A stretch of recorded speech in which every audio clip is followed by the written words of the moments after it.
میرے نبی پاک علیہ السلام نے فرمایا اگر تو رب پہ بھروسہ کرے گا نا تو جس طرح پرندے صبح بھوکے نکلتے ہیں گھونسلوں سے، نہ انہیں پتا ہوتا ہے کس دفتر میں جا کے بیٹھنا ہے، نہ یہ خبر ہوتی ہے کہ مزدوری کہاں کرنی، نہ یہ انہیں پتا ہوتا ہے کہ میرا رزق کہاں ہے، وہ نکل آتے ہیں اللہ کے بھروسے پہ۔ نکلنا تیری ذمہ داری ہے، نکلنا۔ وہ نکل آتے ہیں اللہ کے بھروسے پہ۔ فرمایا جب نکل آتے ہیں شام کو واپس لوٹتے ہیں تو اللہ انہیں پیٹ بھر کے روزی عطا کرتا ہے۔ بھروسہ ذات خدا پہ، بھروسہ اللہ کی ذات پہ، رب کریم کی ذات پہ۔ بندوں پہ لوگ بھروسہ کرتے ہیں، دنیا داروں پہ، سیاستدانوں پہ، وڈیروں پہ، پھر بھروسے ٹوٹتے ہیں۔ بھروسہ اللہ کی ذات پر، اور جب اللہ کی ذات پہ تیرا بھروسہ ہوتا ہے نا تو میرے بھائی ان تنہائیوں میں جن تنہائیوں میں کوئی کام نہیں آتا، ان مجبوریوں میں جن مجبوریوں میں لوگ دامن چھڑا کے نکل جاتے ہیں، جب تیرا بھروسہ اللہ کی ذات پہ ہوتا ہے تو ان بیماریوں میں جن میں میڈیکل رپورٹیں جواب دے جاتی، ڈاکٹر ہتھیار پھینک جاتے ہیں، ان تنہائیوں میں، پریشانیوں اور آزمائشوں میں جو ذات پھر آگے بڑھ کے تیرا دامن تھامتی ہے وہ ذات خدا بندی ہی ہوتی ہے۔ پھر اللہ تبارک و تعالیٰ تیری مدد فرماتا ہے، پھر وہ اس کا کرم تجھے تھام لیتا ہے جب تو بھروسہ۔ حضرت ابراہیم کے لیے آگ جلائی گئی، 80-100 کسی نے کہا 80,000 فٹ اونچی آگ، دائیں بائیں آگ ہی آگ، اتنی بڑی آگ کہ سمیٹی نہ جائے، پرندہ گزرے تو گر جائے۔ حضرت ابراہیم کو آگ میں ڈالا جانے لگا، کوئی ساتھی نہیں، کوئی پیارا نہیں، کوئی دوست نہیں، کوئی بھائی نہیں، کوئی امتی نہیں، کچھ بھی نہیں، اکیلے۔ منجنیق بنائی گئی، اس منجنیق میں رکھ کے پھینکا جائے گا۔ حضرت ابراہیم کو رکھا گیا، جب منجنیق میں رکھ دیا تو حضرت جبریل حاضر ہوئے، کہنے لگے ابراہیم کوئی ضرورت ہو تو میں حاضر ہوں، ایک پر ماروں گا آگ ساری ان کی طرف کر دوں گا۔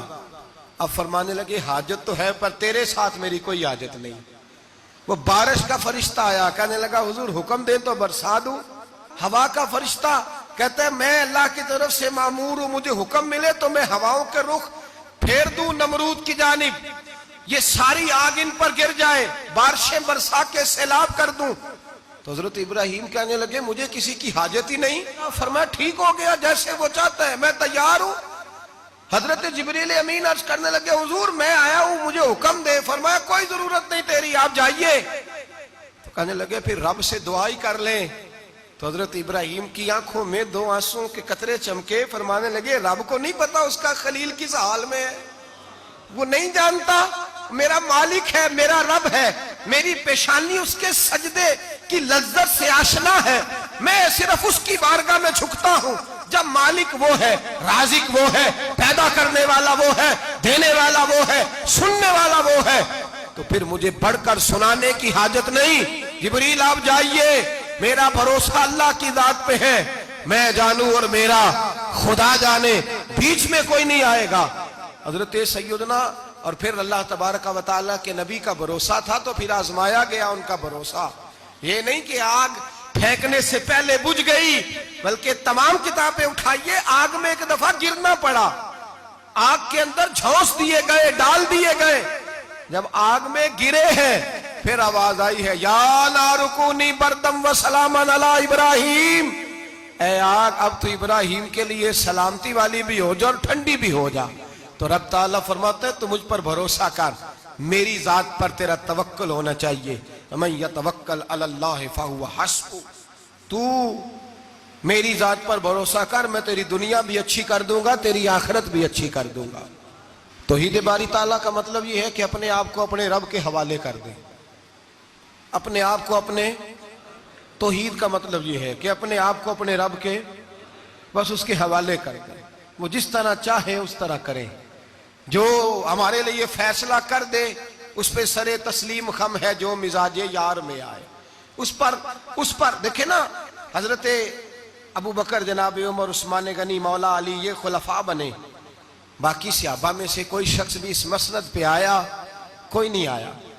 پھر کچھ صحابی گورنر بنے، حضرت بلال حبشی کسی عہدے پہ بھی فائز نہیں ہوئے، نوکری سب سے زیادہ، ایک عہدہ بھی نہیں، لیکن تاریخ میں کوئی کمزور حوالہ بھی نہیں کہ کبھی حضرت بلال نے کہا ہو کہ میں بڑا پریشان ہوں، کچھ بھی نہیں، جائیداد نہیں، یار بنا کچھ نہیں، گھر کوئی نہیں، تو چلو مکان بن جاتے، 2 دکانوں کا کرایہ ہی آنے لگتا، کوئی بات نہیں فرمائی، زندگی کو مطمئن گزارا۔ وہ حضرت بلال کہنے لگے جو میرا مقام ہے وہ تو کسی اور کا ہے ہی نہیں، وہ تو کسی اور کا ہے ہی نہیں۔ صحابی جہاں بھی تھے وہ کہتے تھے حوالے کر دیا اپنے آپ کو اپنے رب کے۔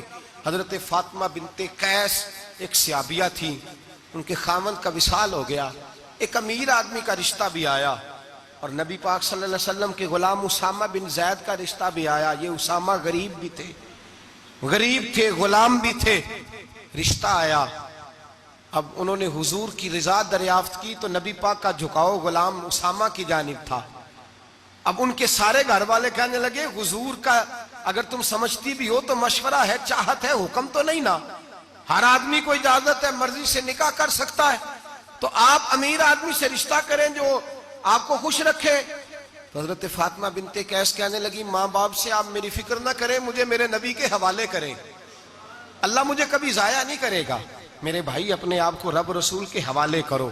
ہم لوگوں نے اپنے آپ کو اپنی سوچ کے حوالے کیا ہے، نفسیاتی مریض بن گئے ہم لوگ۔ پریشانی ہے کہ ختم نہیں ہوتی، دقت ہے کہ ختم نہیں ہوتی، مفت کی آوازاری ہے، ہر وقت لوگ ڈپریشن اور ٹینشن کا شکار ہیں۔ بھائی اپنے آپ کو اپنے رب کے سپرد کرو۔ یہاں تو کوئی کسی چودھری کو کہہ دے کہ بھائی جس طرح کا تیرا دل کرتا ہے میں تیرا اس طرح کر لے، تو وہ انسان کا نقصان نہیں کرتا، کہتا ہے وہ تو میرے پلڑے میں ہی آ کے بیٹھ گیا ہے تو کیسے نقصان کروں۔ اگر رب کریم کو کہہ دو گے کہ یا اللہ تیرے ہیں، جس طرح تو بہتر سمجھے ہمارے ساتھ سلوک کر، اس کی بارگاہ کی طرف جھک جاؤ، اس کی جانب توجہ کر جاؤ، اللہ تبارک و تعالیٰ کے ہو جاؤ۔